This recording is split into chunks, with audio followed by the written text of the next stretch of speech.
Martina. Dead. I had hoped. Ah, why must the most brilliant among us fall to curiosity's blade? Take a look around, if you don't mind. I need a moment. Poor guy.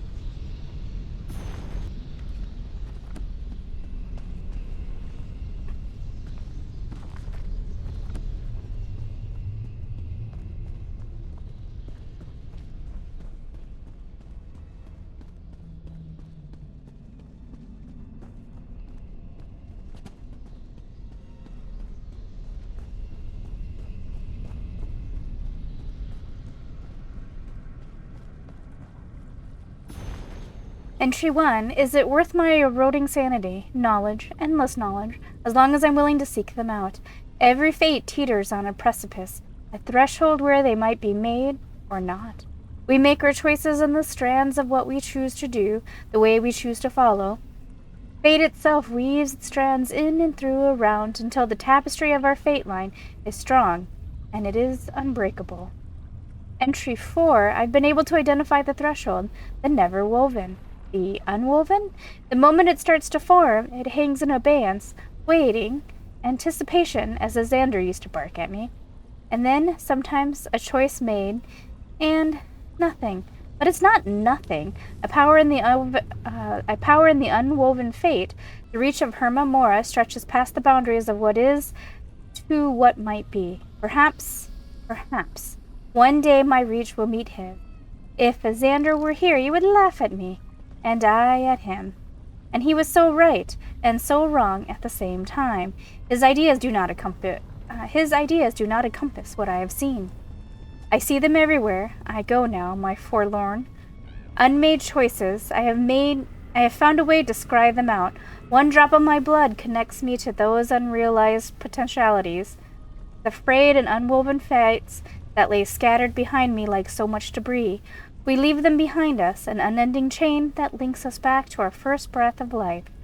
So many lives unlived, and all mine to learn from, just as Xander and I had always hoped. They say that fates are bloodbound to an individual, or do they say that?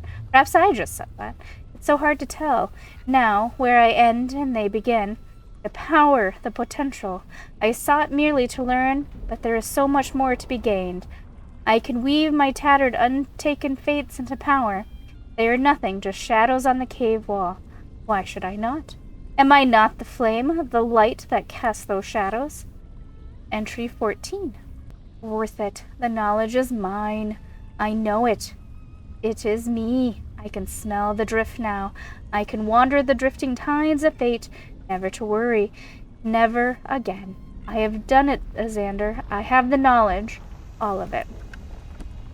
Martina was a zealous note-taker. That may be helpful to our inquiry.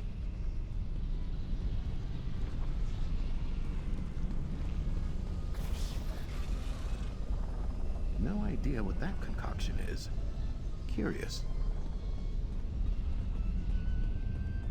Perhaps you, might find something on her remains? I'll look.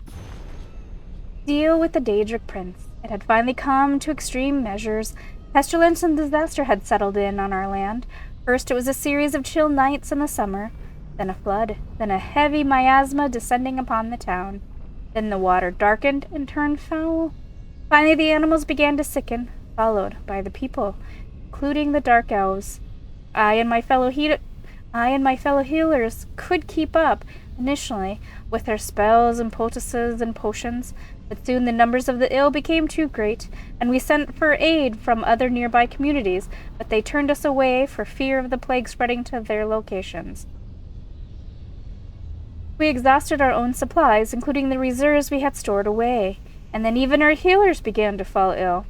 I could take no more. I dug through our ancient texts, and using the prescribed vampire dust, silver, a death bell, and a ruby, invoked the alien words and called upon the source of afflictions. Periite, I summon you to accounts. In a flash of light and a billow of smoke, a ghost-like skeever emerged from the swirling mist. I thought the summoning had failed until the skeever said, "You have called. I have answered. How shall you venerate me? Venerate you? I spat. You have inflicted a plague upon my city for no reason and with no end. You must stop. Plague? Plague? What plague do you speak of? It asked innocently. The grippe, I responded sharply. Ugh, consumption, the beastly horrors, fiddler's quinsy, even flying heart ticks, each plague worse than the one before. I thought the skeever shrugged, but it said, I've done nothing other than let nature take its rightful course. You decimated my village, I said. You pray for a cessation of your suffering? Asked the skeever. I command you to stop, shouted. The skeever gave a chittering laugh. You commanded Daedric Prince. Really? Can you force me, mortal? I have knowledge, I replied. I can gain more. I will be relentless in my pursuit of you. I will spread that knowledge through the land. I will not just deal with your deadly afflictions, but cut them off at the root. Your power will fade, and you will become a lesser thing. There was a silence for a moment, and then it said, What is it you want? I want my patients to be free. I want my patients to be free of these plagues. I want the people of Tyr to be afflicted no more. And after a moment's thought, I added, For a year and a day. Again the silence, then a chuckle, which sounded very strange coming from a skeever. Very well.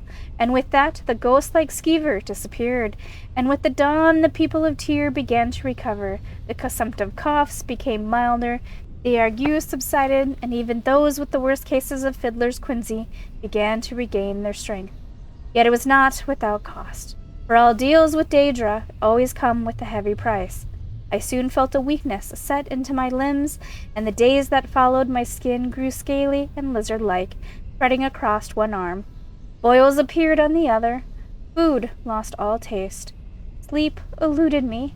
Breathing became difficult. Now my vision is failing. I weaken. Something unpleasant moves inside my chest. I have sealed myself in my quarters and have instructed all to avoid me. Through my declining years, I can hear bells, Tyr celebrating its good health and cheers and cries of joy. I am happy for my people, but I curse what has befallen me. I curse Purite, and I curse myself for dealing with a Daedra prince. This transcript was found in the offices of Rindral Therono alongside his rotted corpse in the year 2E 573.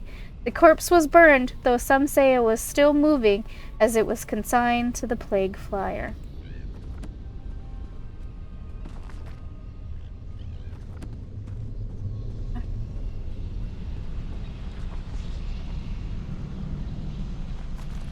Come. Let's talk. I wish I could say this was the first time I found an old friend dead, but I cannot. From the spell lattice surrounding them, I believe Martina's research may have followed a similar path to my own. Let's take a look at that journal. I'm sorry, Xander, and you're right. The journal talks about Martina's fate fraying like yours. Martina says here she could somehow scry for the fates frayed from her timeline. Fascinating. She experimented with several different methods, including using her own blood. It's messy, dangerous, but perhaps effective. Is there any way we could do that? Yes, I believe so. I have some thoughts that need to germinate, and I'd like to dispel this ward. Take care of Martina. Let's retire to my rooms at Cypher's Midden, near the Way Shrine. I'll see you there, my canny colleague. All right, Xander. I'll see you at Cypher's Midden. I'll see you back at Cypher's Midden, my perspicacious collaborator. Just need to see to Martina here. What was Martina doing here, do you think? Research, of course. Always research. Just like in the old days. Martina and I were excellent collaborators. I was the gab, the talker, the trader. But Martina was the silent strength, Astute observations after lengthy contemplation. Why did you two stop working together? I'm an arse. It seems wrong to coat the truth in moon sugar standing over Martina's final work. I can be challenging to know, and worse to work with. Martina put up with me for the better part of 5 years. Longer than anyone else. What do you think got Martina killed? I'm not quite sure. I think perhaps she was trying to manipulate fate itself. But I'd have to examine Martina's notes to fully understand what happened here. Why did they try to manipulate fate? Martina was as nimble-witted as anyone I've ever met, and stubborn as the abyssal sea. Now, if she thought they could twist fate itself, nothing would slow them down. Changing the fate lines is something not even Hermaeus Mora himself can do. Right. Thanks, Xander. I hope I can honor Martina's memory somehow. I'll see you back at Cypher's Minute.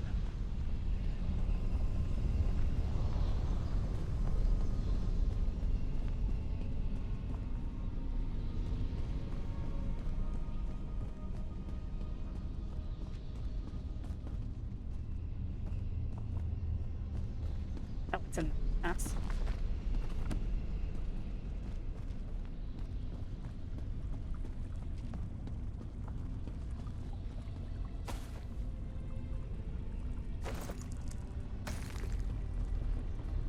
I think it pillaged.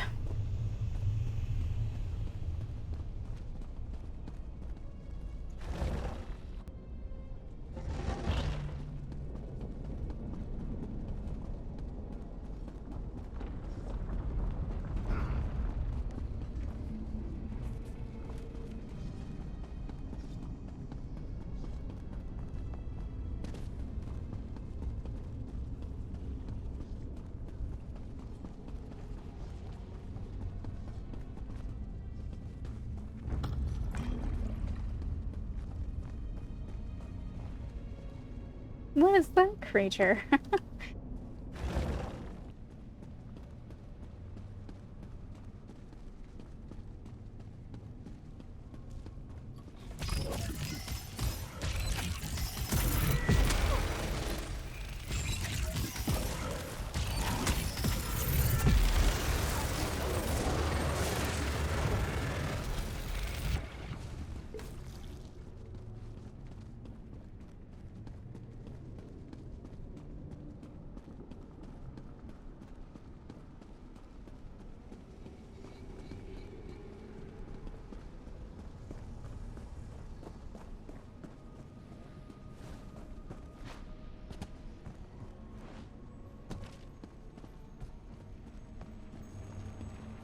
Grab our sky shard.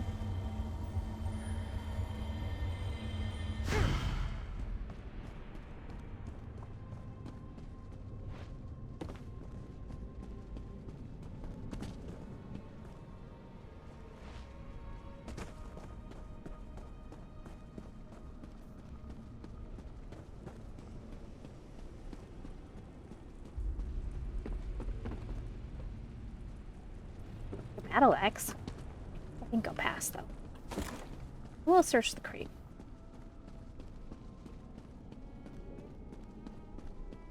Ugh.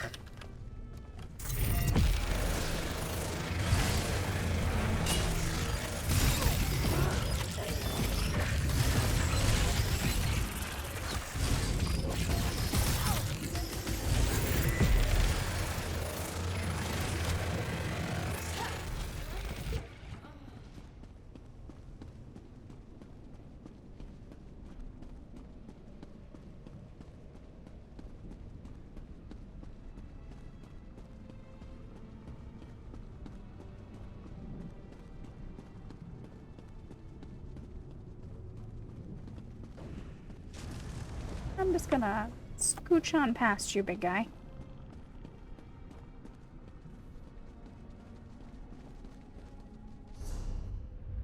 Oh, that's one of the...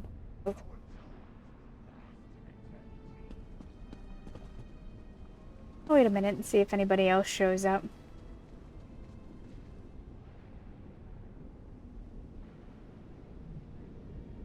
Okay.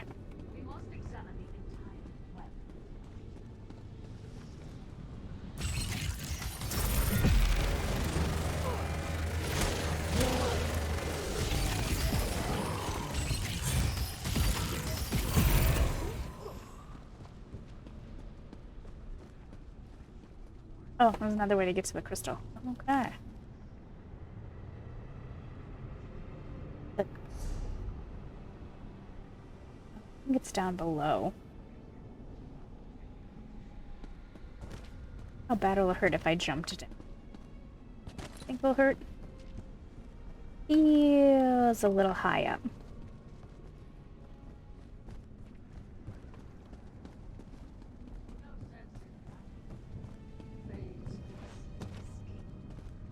Yes, these are saying something.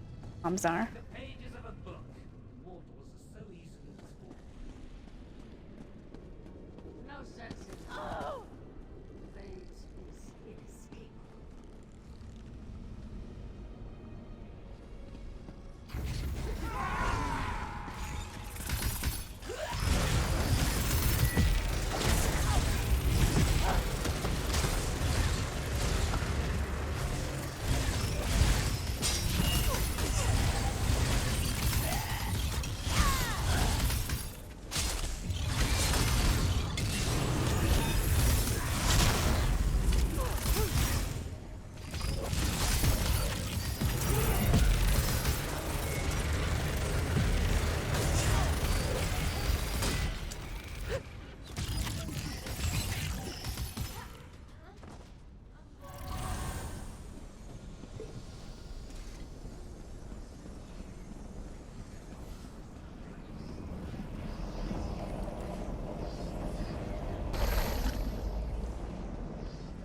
Glad to see you didn't stumble into a hole in reality, meddler.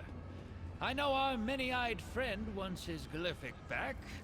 Allow me a moment to study it, will you? I suppose he earned a look. But only for a moment. I'd like it returned before my master realizes it's missing. You really do make an invaluable field assistant, meddler. Even your watchling friend here played his part expertly. Now please, the glyphic. I can't stand to wait any longer. Here, what can you make of it? Curious. I've handled my fair share of fated glyphics, but something about this one seems almost familiar. Like a tone, ringing at the edge of my memory. A song, perhaps. A lullaby? How very strange. Why did you seek out this glyphic? It's no secret my travels take me far and wide. I go to places far beyond what a simple compass or map might show. And in my travels, I heard an interesting rumor. That the Prince of Knowledge had found a special fate. My fate, in fact. This glyphic holds your fate? I believe it does. Whether it's one fate of many or a singular inevitable fate, I won't know until I activate it. Funny, after all this, I find myself hesitating. Give me a moment, meddler. Perhaps take this time to calm your watchling friend. Okay, goodbye. It's not a good idea to look at your own fate. I wonder why my master is so fond of that particular one. Speaking of fate, you certainly helped me salvage my own. To think I came this close to being tossed into the Nemesis looms. Thaddeus needs the glyphic. He shouldn't be long. I wish I could say I enjoyed our adventure together, mortal. However, you and I both know it was far too distressing to be fun. Still, this watchling is certainly grateful for your help. Take this reward. You earned it. Well, here goes nothing, Cosma. Thaddeus, you must listen closely. The fate of the plains depends on it. So the rumors were true. Mora really did learn my fate. Don't talk over me! Understand that when the time comes, you must say no. I must say no?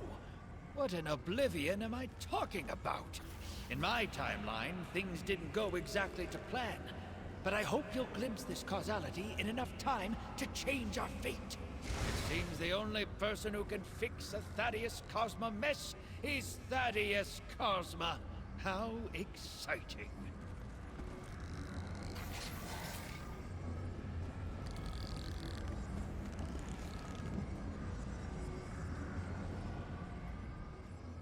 I do so appreciate your help in all this.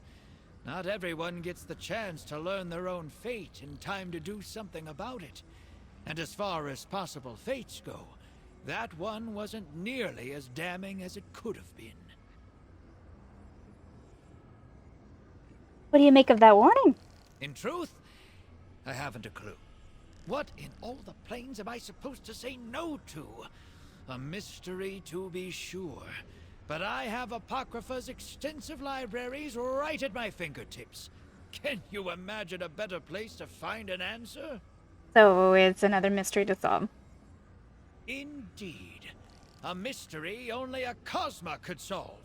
This glimpse of fate wasn't a warning, it was a clue. A piece of an exciting new puzzle I've already started on. Mora will regret not smashing this fate into dust. Farewell, Meddler. You're leaving? Here's your glyphic, Watchling. And you, Meddler, do try to stay out of trouble.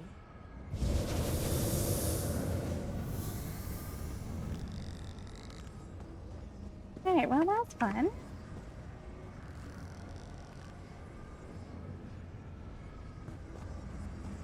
Well, that was unexpected. I don't have a clue about what any of that meant. Frankly, I wouldn't have it any other way. I'm just happy to be done with that condescending wanderer of realities. Thank you for your help. What are you going to do now, Ogle? After being a tentacle's touch away from facing the business end of a nemesis loom, I'll return to my duties, thank you very much. After I see my master's glyphic return to its proper place, of course. You're going to go straight... You're going to go straight back to work? What else? We all have our place in my master's plan, just as you do. I certainly won't be looking for another... what would you call this? An adventure? Anytime soon. Notarizing and disseminating is exciting enough for me.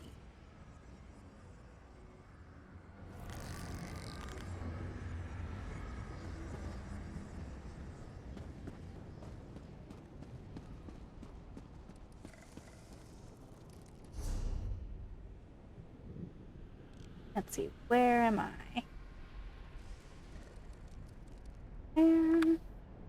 Go back this way?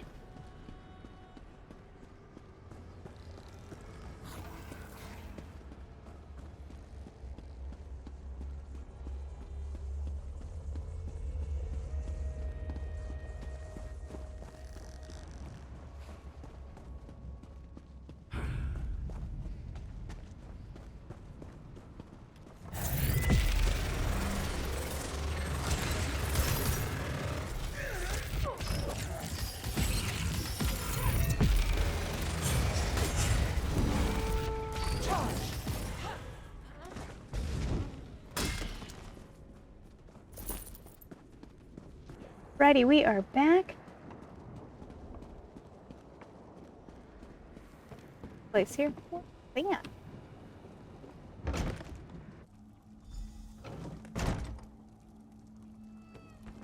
There, what do you got going up here? What's an Arcanist Part 2? Welcome. I've just been preparing. Pardon the simplicity of my setup here. To help myself to your stuffs. All your stuff.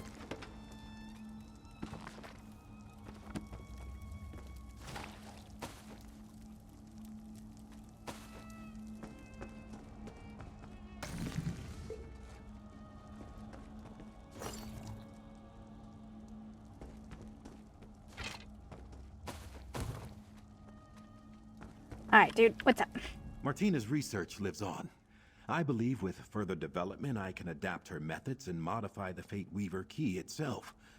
But let's crawl before we walk. First, we confirm if scrying for frayed fates is even possible. Why are we scrying for your frayed fates? It's time to put my failure behind me. So far, the fates have come to me. With Martina's research, we can scry for one, find it, and shut it down. What do you think of that? Sounds good. What's our first step? This is why you make a good collaborator. Your focus. I place in your hands the Fate Weaver key. Still flawed, unfortunately, but newly modified thanks to Martina's notes. Follow along with me, and we'll seek out a frayed fate. let's get started. Observe this thaumaturgical quadrant. Gripping the key, activate each of the beacons.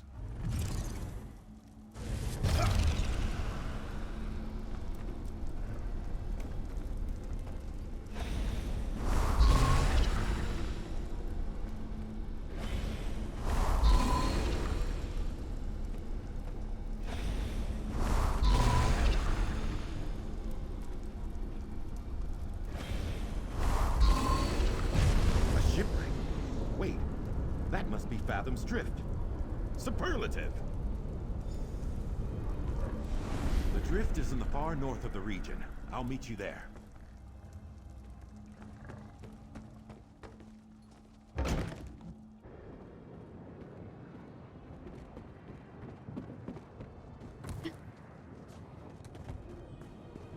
We're being good, we're not stealing.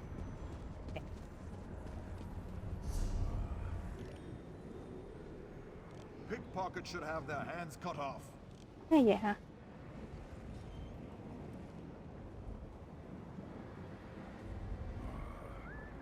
Master a simple light spell, and you'll never be in.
Something to hit with the pickaxe.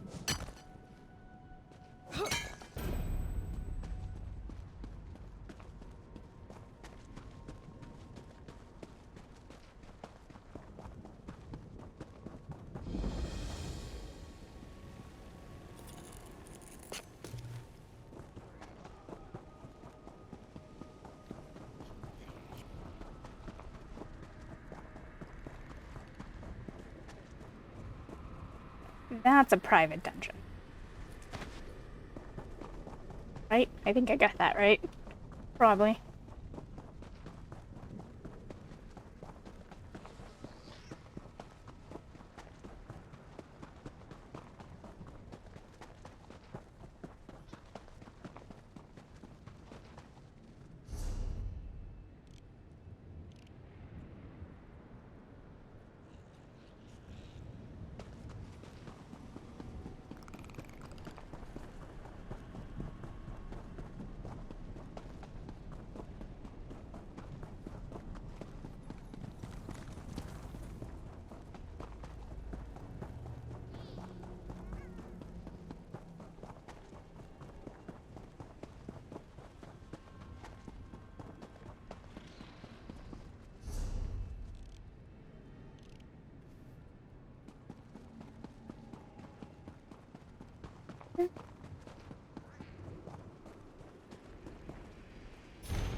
Cipher Niflin, I need you to bring Volume 3 of the Numonis Grimoire to me. I have devised a way to read the Grimoire safely, but I require your help. Together we will plumb its forbidden secrets. I'll be waiting for you in Fathom's Drift. You know the spot. Don't tell anyone in Cipher's Midden what you are doing. Cipher Plautus would certainly stop you from taking the Numonis Grimoire, but I promise you the reward is worth the risk. Hello, dead body.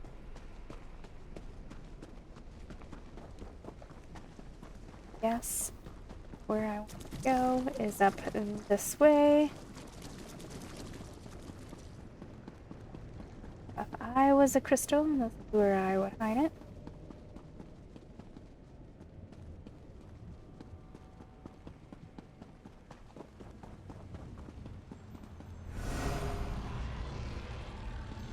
Avoid that.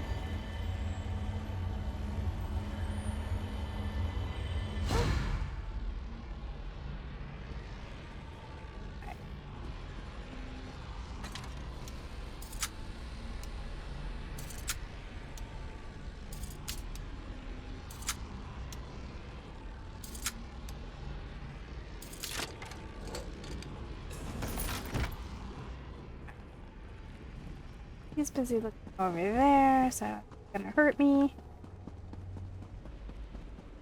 Alright. Mortal, hello? Over here. Oh, yeah, what's up? Thank the Fathoms.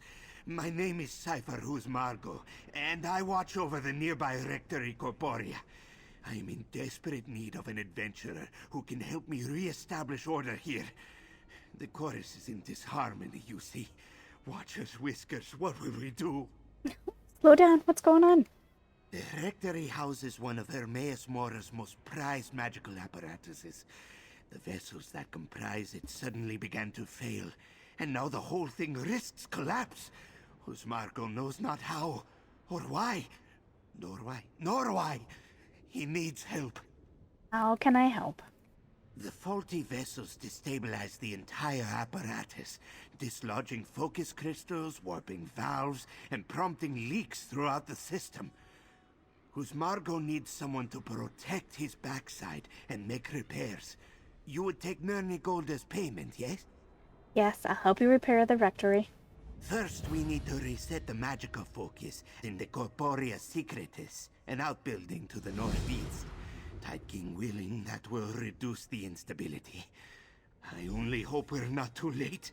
The chorus cannot endure these conditions for long. That's the second time you mentioned a chorus. What is that? The chorus? It's the whole reason this place exists. The Rectory, I mean, not Apocrypha. But what is it? How to explain it? It is the combined output of all the Rectory's vessels. A powerful, decentralized entity. What does this entity do? It dreams of things, teaches us things. Honestly, it will be easier to explain once you see how it works. You have questions, I know, but trust Margo. It will all make sense soon. You said it's dangerous. What will we face in the rectory? Well, danger comes in many forms, yes? Depending on the severity of the leaks, we may face arcane anomalies, bursts of raw magicka, or even structural instability. Then there's the Arcanivores. Arcanivores? Yes, beasts that consume magicka. Surely you have these on Nurni. Dremniken? Irksome little dome shells? No? Yes? These folk, they are so annoying. Anyway, many of these beasts stalk the grounds now, gnawing on things, growling. Very scary. Do you think they caused any damage to the rectory? Well, whatever they're doing, Margo is certain it is not helping matters. Well, what do you do here exactly? Who? Margo? I am just one of the Tide King's many servants. I oversee the Rectory's facilities, monitor the vessels, clean the instruments, and so on. Lots to do. Busy. Until something like this happens. It amuses me. How did you wind up in Apocrypha? The same as you, I expect. Margo read many books. The Sermons of Amandro, of course, but also the Rites of San Jean, Noctura's Hissing Codex, that sort of thing. What can Margo say? He's a bookworm, yes. And one of the books sent you here? Oh, yes. Hermora's Tome of Tides. Margo can still see the cover when he closes his eyes. Moist, supple, constantly leaking ink and foam. A beautiful thing. A few nightmares, hallucinations, extra limbs, you know how these things go. So you became a cultist as soon as you arrived. Whose Margot does not like this word, cultist.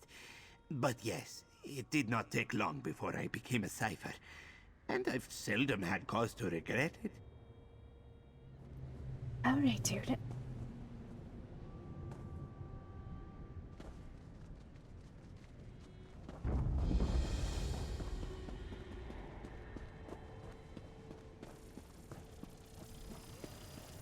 Oh, aren't you a yucky creature?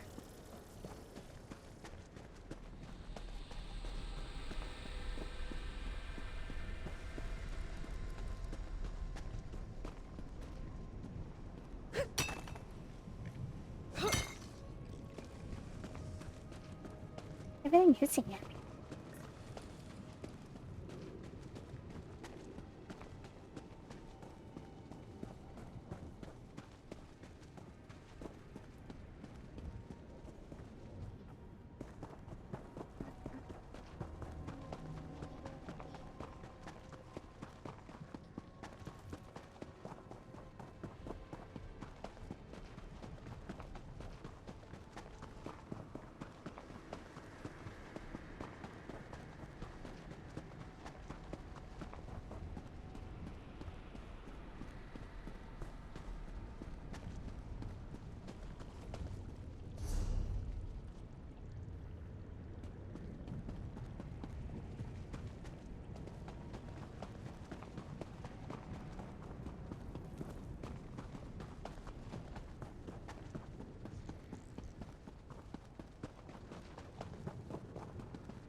I think I'm heading in the right direction. It was a bit of a loop around and...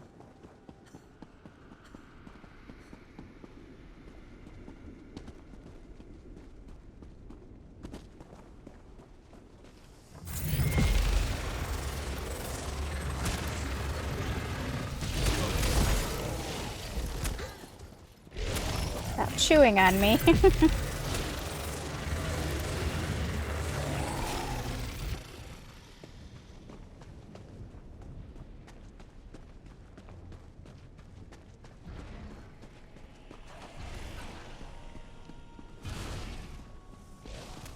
Them two duke it out.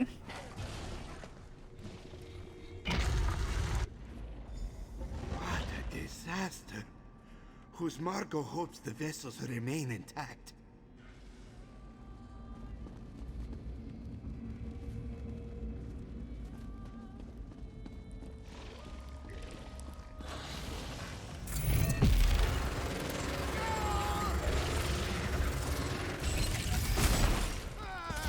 Oh, he's not a fighter.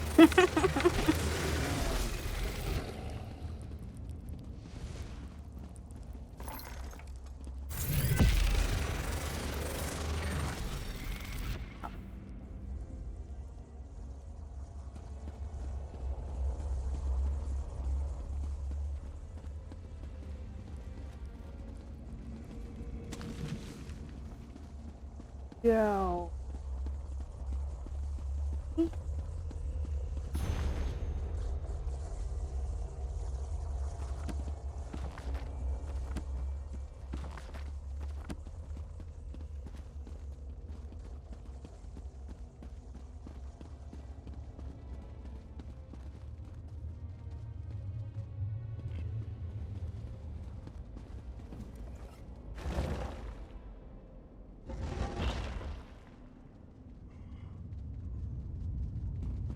Thank the tides. The vessels in this room seem largely intact.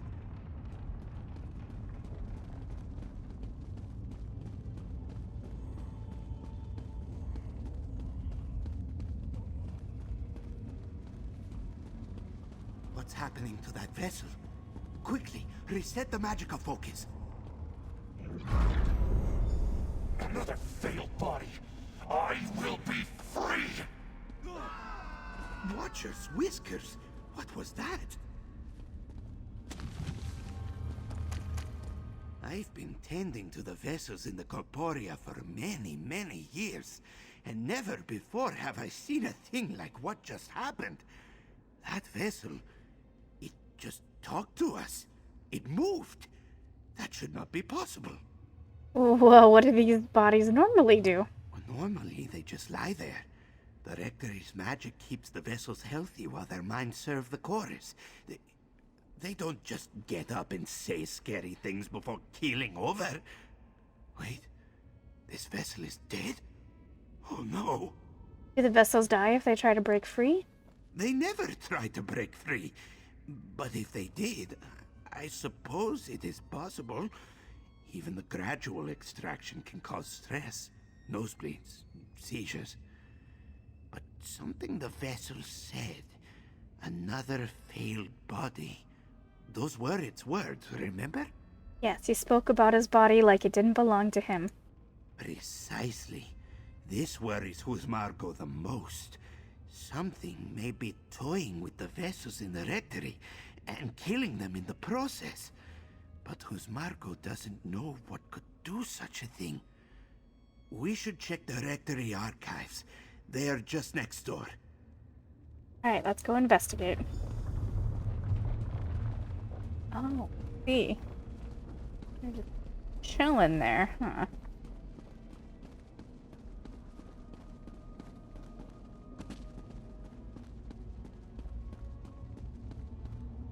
Mildly disturbing. Do you think they volunteered for this? Like, is it part of their cult that they're like, yeah, go ahead, use my body?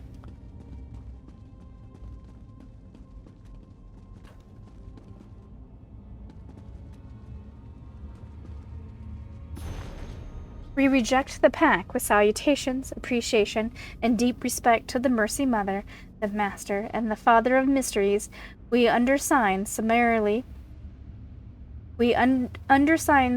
reject the offer to join the Ebonheart Pact alongside the other great houses of Morrowind. House Telvanni stands alone. Our august body has been a bastion of power and excellence since Vardenfall was young. Before the excavation of the Library of Andul and the Ascribed Schism and the War of the First Council, the Battle of Red Mountain, or the disappearance of the hated Dunmar, we have kept our own counsel and chosen our own path. Telvanni lands east of the Stonefalls region and north of the Deshan remain held in trust by the Council, and any attempt by Pact forces to enter those holdings will be met with a swift and vigorous rebuke.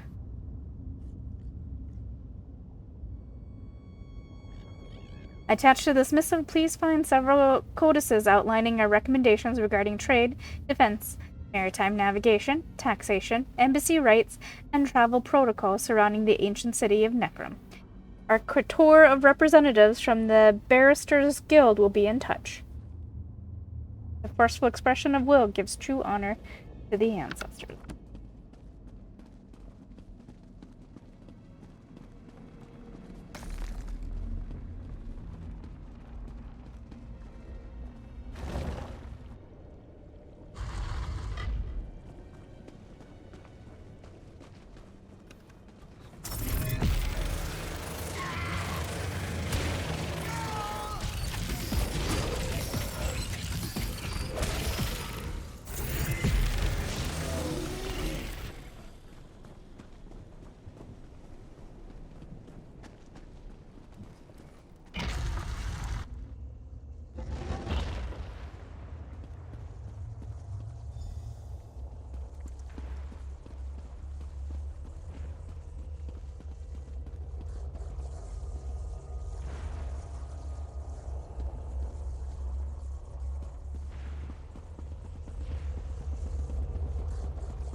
Margot will start with these manuals. You will check the other tomes, yes? Look for anything on vessel disturbances. Routine inspection of the Rectory. New vessels show little issue integrating into the chorus. Several have been released per the terms of their pacts. I went to ask them about their time in the chorus, but it isn't my place. Cypher Boniface's condition continues to worsen. Believing death to be imminent, he has increased the vigor of his instruction on the history and nature of the chorus. Today covered the nature of how to access and interact with the chorus. Boniface likened it to a garden summoned. Boniface likened it to a garden surrounded by a wall of infinite height. Hermaeus Mora shares himself with those within the garden. No force can break through the wall or scale it. The only way into the garden is through the magic and artifice of the Rectory. Old Cypher Boniface loves his fables. The following of a transcription of a conversation between an Argonian about to enter the chorus and their handler, Cypher Veli. Sleeps fitfully. It won't hurt, will it? As I understand it, entering the chorus is akin to going to sleep. And what is it like while I'm there? The chorus is a place where the mind and voices of all those who agree to Hermaeus Mora's experiment are joined. A vision that is shared, so to speak. So nothing bad can happen to me in there? Of course not. Your mind is safe while in the chorus, and your body remains here, tended to by myself and the other ciphers for the duration of your stay. Finished reading? Let's talk. Cease on these archives, whose Margot doesn't see anything useful in these books. Did you have better luck? Tell who's Margot what you learned from yours. Anything that would explain what's happening to the vessels. Why some move and speak. One of the books spoke of the chorus as a shared vision. Yes, yes. Some say it is like a dream world, where the minds of all in the chorus can wander freely, interacting with one another while the Great Eye studies them. What else did you learn? Apparently, outside forces cannot affect the chorus. At least that narrows the scope of our research. The disturbance must originate from within the Rectory, or even the chorus itself. Press on to the Esoterica Corporea to the north. It houses our preparatory instruments and an auxiliary somnambulum. An auxiliary what? Somnambulum, one of the devices that grants entry to the chorus, sustains the vessel, and so on. Examining one might provide us with some clues without disturbing the other vessels. Or without disturbing them more, at any rate. I'll meet you there. Alright, I'll meet you there. Margot will try and learn a bit more here. Go ahead, and he will catch up with you. What is the Historica Corpora? The Esoterica Corporea acts as the entry point for newly interred minds joining our chorus. An important process where any slight mistake could irrevocably harm one's mind. How long do minds stay in the chorus? It depends entirely on their contract.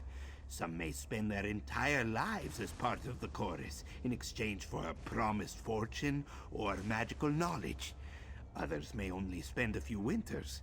But I assure you, each mind is as important as the last. Alright, goodbye. Is making that crazy noise.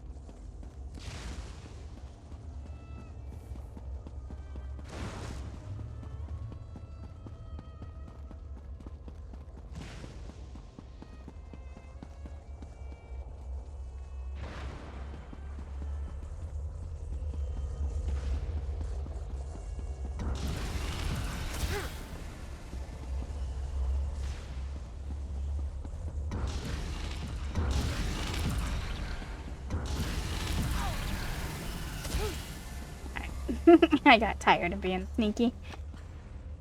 Not my strength.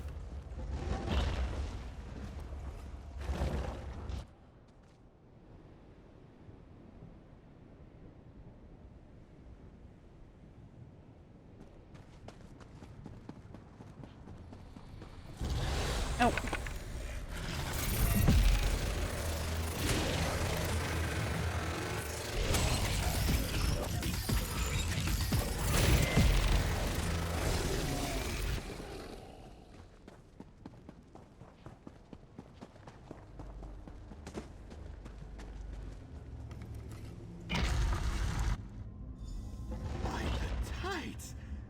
vessels arrive like worms on a hook. Like before. Reset the focus.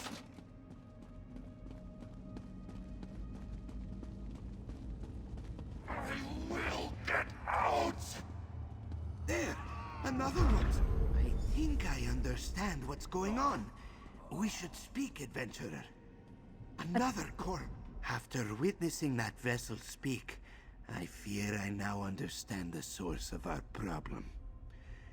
It seems a rogue mind is traveling through and tampering with the chorus. A crisis whose Margot did not think possible until now. A rogue mind. Yes, a troublemaker, disconnected from the chorus. It keeps trying to escape through a connected body, but the attempts prove fatal every time. Out here in Apocrypha, we have no hope of isolating it. But if one of us entered the chorus... One of us? Well, you, obviously. Whose Margot must oversee the procedure and monitor the apparatus, yes? I would not suggest it if we had any other way of finding the rogue mind. But every moment we delay puts another vessel at risk. So, will you do it? Alright, I'll enter and look for the rogue mind. Ah, yes. Wisdom and bravery. You are a true child of Mora. Let's proceed to the next room. The auxiliary somnambulum is there. It will allow you to enter the chorus, but you will not travel alone. Whose Margot will guide you from here. Okay. Better. You're better.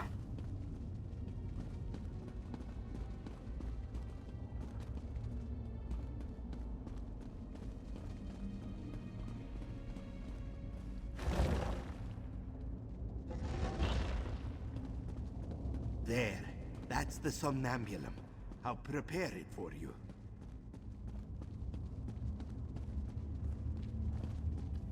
And for goodies.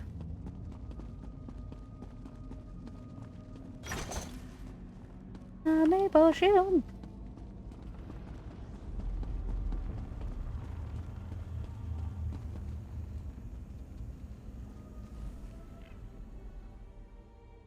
Secret collection of knowledge known as the Chorus hides inside the Rectory Corporea. While the true nature of the Chorus remains a mystery, rumor has it that Hermaeus Mora grants a wish. There you are. I pray this isn't too disorienting. Let's discuss our next move. Isn't that a bit, disconcerting? She's a witch. Welcome to the chorus, or its lowest levels at any rate. We call this the cognitive substrate. Few members of the chorus visit this place, but it connects to all the chorus's other regions. The perfect hiding place for a rogue mind, yes? How are we going to find him? To enter the chorus, every vessel signs a pact. You think of flimsy parchment contracts, yes? Not so in Apocrypha. It is an anchor that binds the vessel's mind. No one can travel far from their pact, and whose Margot has a spell that can sniff it out. Finding this pack will lead us to the rogue mine? At the very least, it will tell us who the mind belongs to. I do not know what shape the spell will take inside the chorus. Each vessel's perception of the space is unique, but it should be easy enough to manipulate and follow. Alright, let's give it a try.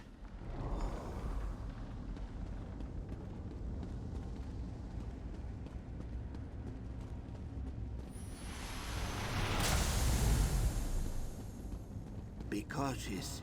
The chorus's mind sentinels will see you as an intruder. Stand ready to defend yourself, yes? How does that work? This isn't a real place, right? The currency of secrets. When I first came to Apocrypha, I believed I was finally free to follow my passions for researching obscure lore. No longer would I concern myself with questions of how to afford to purchase rare tomes, or how to support myself in my studies without starving. I imagined that Hermaeus Mora had created a paradise for scholars such as me. Then I learned what true freedom meant. In the Great Eyes realm, you are free to examine any secret you desire to study, yes. But you are also free to starve, to corrupt your mind with the books you should not read, and to languish in the grasp of Daedra, who use mortals as playing pieces in horrible schemes. Even in Apocrypha, one must think about how to survive. I finally found my way to Cypher's Midden, famished and desperate.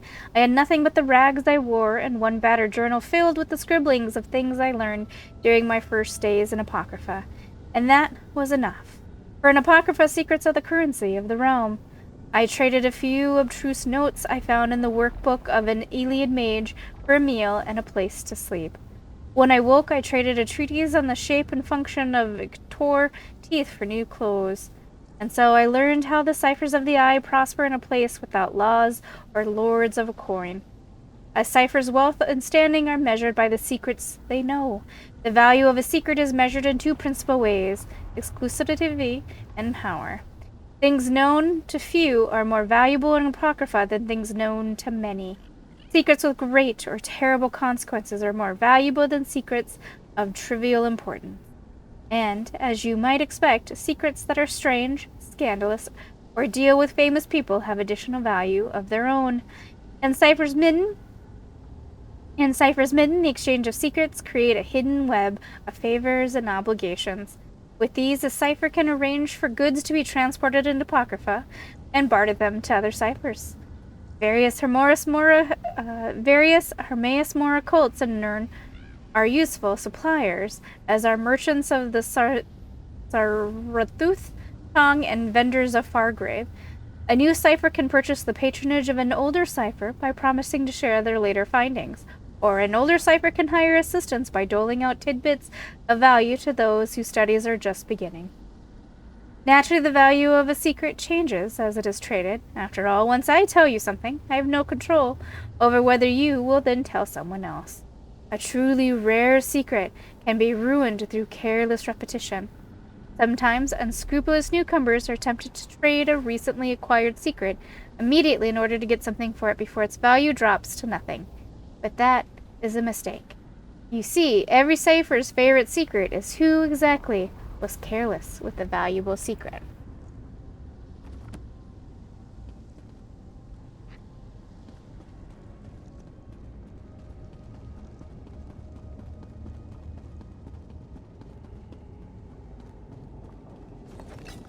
I'm a little confused how things are lootable here, but I guess let's not question.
Why are you scared? You're not even physically here.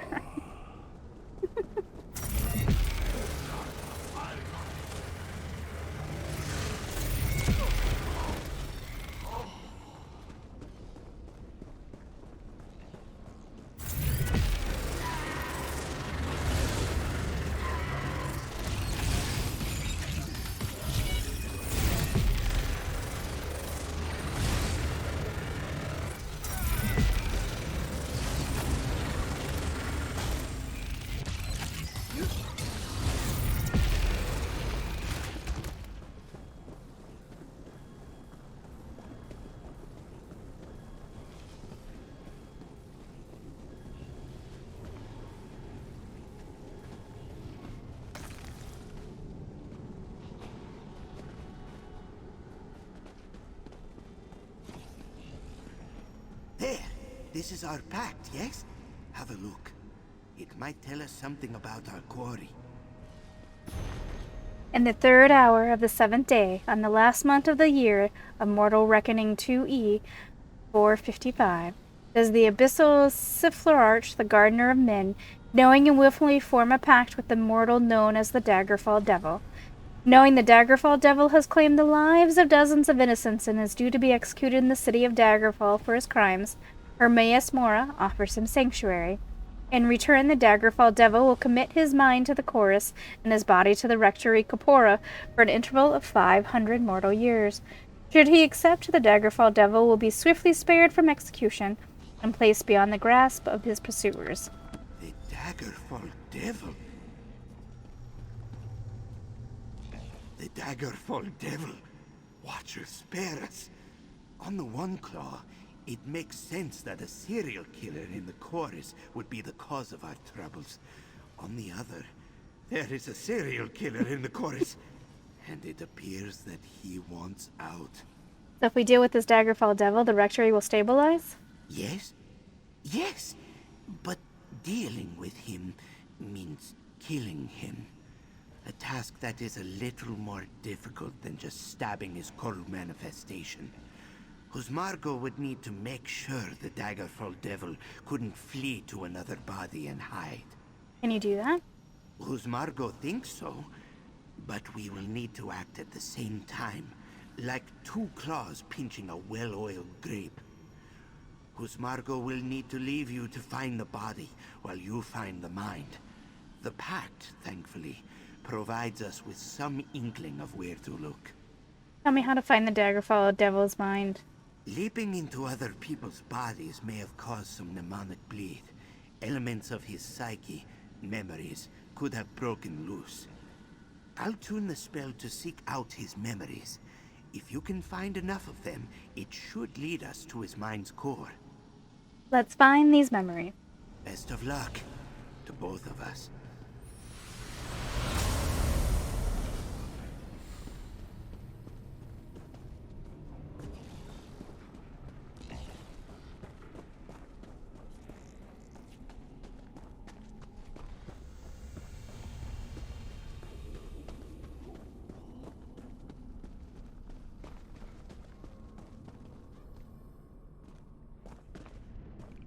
Confused, didn't you?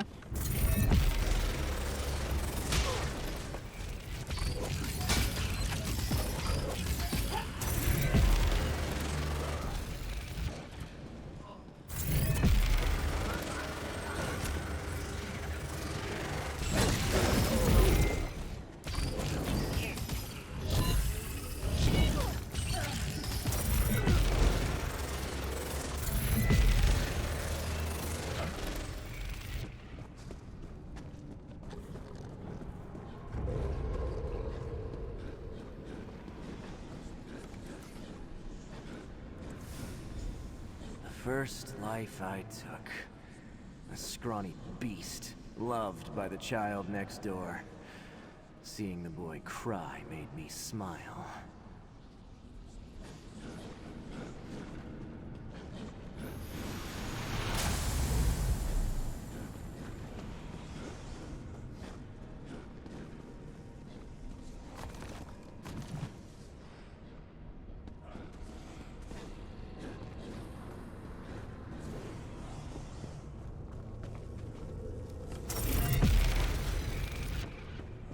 Not to start a fight if we don't have to.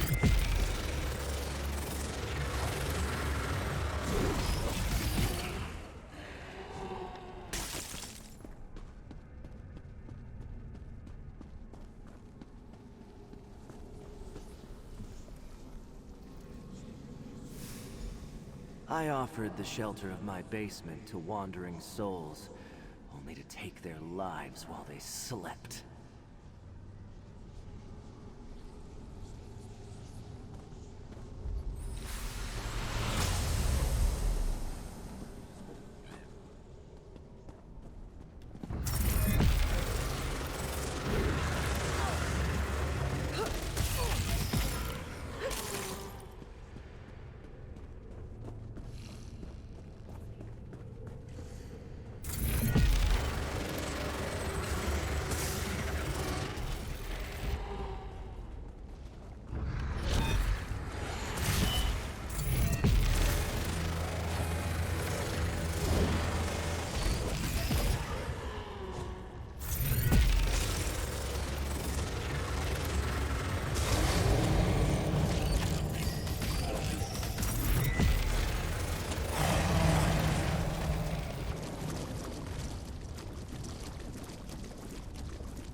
My father's knife. A handle carved from an antler. A blade sharp enough to cut bone. An artist never had a brush so delicate. Can you hear who's Margot, friend? Who's Margot isolated the rogue mind's vessel. You should be able to dispatch him now.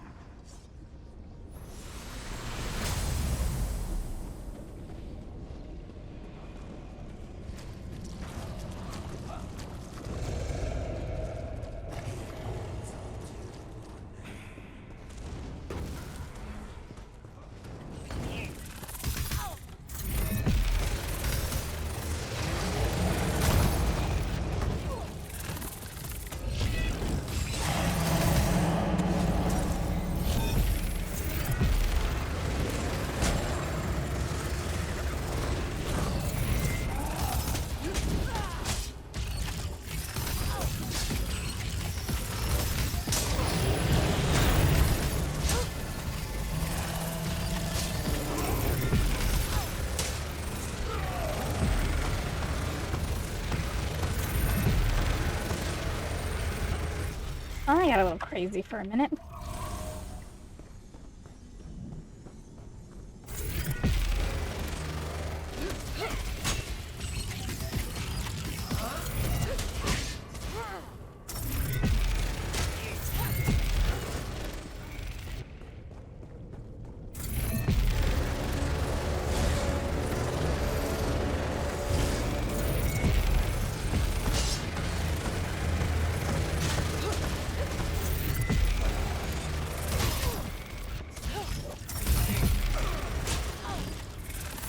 Hey, dude, you are both very annoying. There we go. Oh.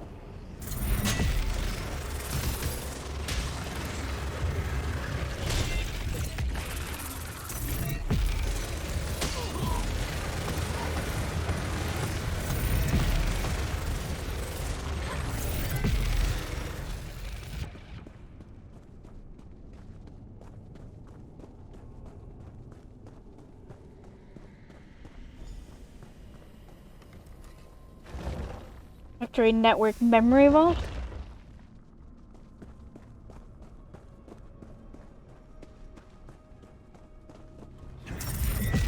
No! You will not stop me from getting out!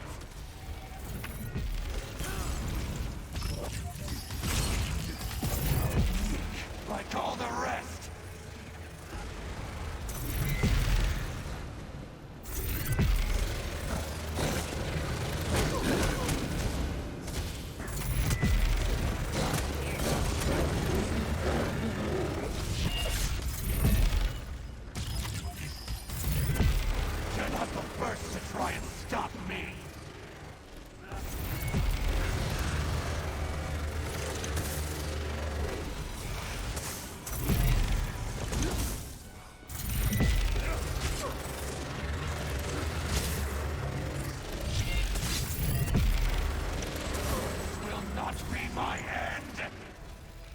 Are you sure about that?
There!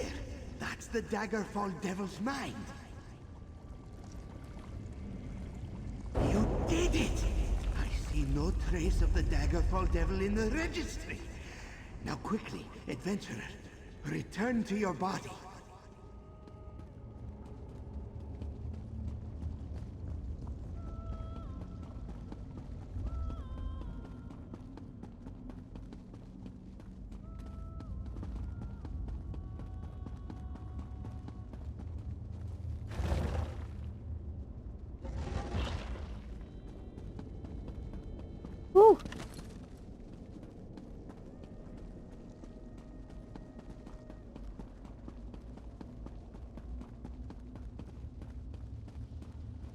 Your body. Enter. Yes, please. Welcome back, adventurer. I hope your time in the chorus wasn't too disorienting. Let's talk outside.